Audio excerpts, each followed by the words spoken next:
Kita semua terkadang merasa kesal atau tidak termotivasi. Tetapi depresi lebih dari sekedar merasa rendah diri. Ini adalah kondisi serius yang mengubah suasana hati kita dan mengubah pikiran, perasaan, dan perilaku kita. Depresi sering digunakan sebagai istilah payung untuk berbagai gangguan. Beberapa di antaranya merupakan akibat dari disfungsi struktural kimiawi otak, dan lainnya akibat peristiwa atau situasi kehidupan tertentu. Jadi, penting untuk dipahami bahwa sementara beberapa gejala yang terkait dengan berbagai gangguan depresi tumpang tindih, ada beberapa perbedaan utama. Dengan demikian, belajar lebih banyak tentang berbagai jenis depresi merupakan langkah besar menuju pengakuan dan penyembuhan. Berikut ini adalah 9 gangguan depresi yang paling umum yang harus kamu ketahui. Nomor 1. Depresi berat. Gangguan depresi berat juga dikenal sebagai gangguan depresi klinis, ditandai dengan keadaan sedih yang berkepanjangan atau hilangnya minat atau kesenangan total untuk aktivitas apapun. Orang dengan depresi berat sering mengalami kelelahan dan kelesuhan, serta ketidakmampuan untuk fokus. Meskipun mereka mungkin tidur lebih banyak dari biasanya. Mereka sering merasa mudah tersinggung dan gelisah yang mengakibatkan mereka menyerang orang yang dicintai, atau menarik diri dari mereka. Pemikiran negatif yang ekstrim dan ketidakmampuan untuk melihat solusi positif seringkali lazim terjadi. Begitu juga penurunan berat badan atau penambahan berat badan yang tidak disengaja. Jika kamu mengenali diri sendiri ada dalam gejala-gejala ini dan berlangsung lebih dari 14 hari, kamu mungkin mengalami depresi jenis ini. Nomor 2. Distimia. Distimia juga dikenal sebagai gangguan depresi persisten, yaitu jenis depresi yang berlangsung selama bertahun-tahun dan sangat mempengaruhi kualitas kehidupan sehari-hari seseorang. Penderita distimia kesulitan menemukan kegembiraan, bahkan ketika datang ke acara-acara yang biasanya menyenangkan. Mereka sering dianggap oleh orang lain sebagai orang yang murung atau pesimis, karena mereka cenderung banyak mengeluh. Gejala distimia bisa datang dan pergi dan dapat bervariasi dalam tingkat keparahan. Namun, penderita umumnya tidak bebas dari gejala itu selama lebih dari beberapa bulan sekaligus. Nomor 3. Depresi manik. Bipolar disorder atau manic depression adalah kondisi kesehatan mental yang menyebabkan perubahan suasana hati yang ekstrim dan perubahan dalam pemikiran, perilaku, energi, dan tidur. Jenis depresi ini memiliki dua ekstrim yang saling bertukar, dari mengalami pikiran berbahaya dan merusak diri sendiri sehingga merasa gembira dan sangat berenergi. Perubahan suasana hati yang ekstrim ini mungkin muncul hanya beberapa kali sepanjang tahun, atau dapat terjadi lebih sering seperti setiap minggu. Nomor 4. Postpartum depresi.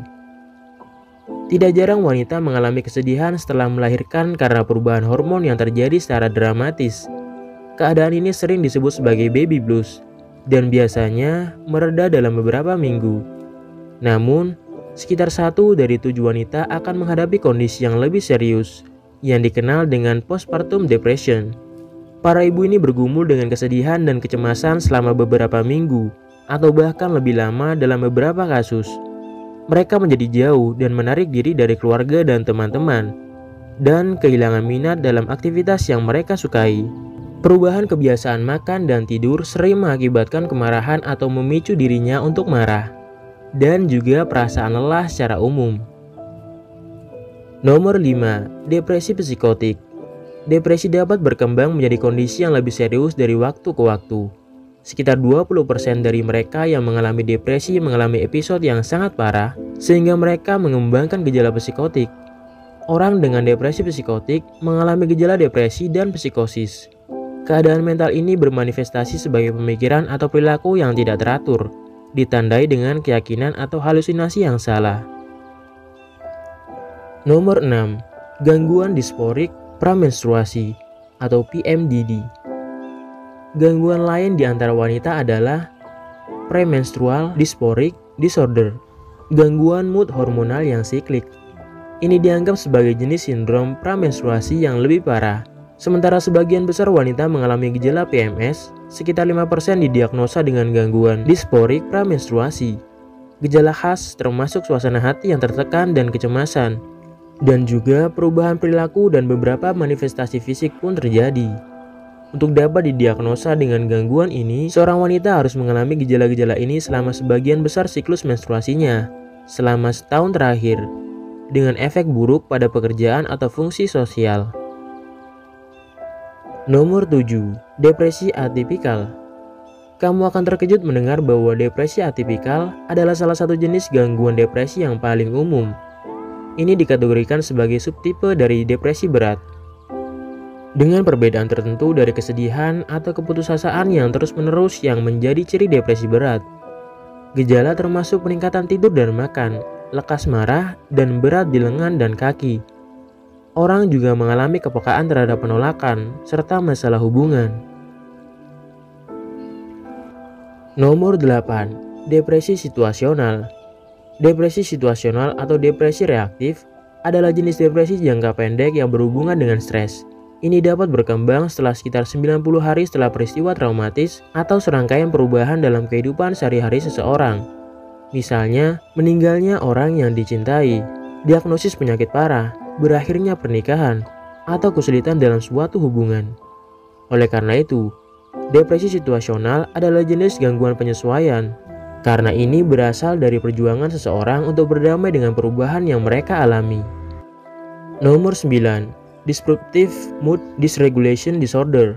Ini adalah jenis gangguan depresi yang relatif baru, mempengaruhi anak-anak yang berjuang untuk mengatur suasana hati dan emosi mereka dengan cara yang sesuai usia. Anak-anak yang menderita Disruptive Mood Dysregulation Disorder sering menunjukkan ledakan emosi sebagai respon terhadap frustasi yang dapat berwujud baik secara verbal maupun perilaku. Di sela-sela ledakan, anak-anak ini cenderung mengalami lekas marah yang kronis dan terus-menerus. Penting untuk diperhatikan bahwa penyakit fisik juga dapat meningkatkan kemungkinan berkembangnya gangguan depresi berat. Depresi dapat disebabkan oleh beberapa kondisi medis yang mempengaruhi sistem tubuh, serta penyakit kronis yang menyebabkan nyeri terus-menerus. Selain itu, zat seperti alkohol, obat-obatan, atau narkoba juga bisa menjadi pemicu. Jadi, jika kamu menduga bahwa kamu mungkin memiliki salah satu dari jenis gangguan depresi yang disebutkan di atas, sangat penting untuk sejujur mungkin saat berkonsultasi dengan penyedia layanan kesehatan kamu. Dengan cara ini, kamu bisa mendapatkan bantuan yang kamu butuhkan dan memulai perjalanan penyembuhan kamu.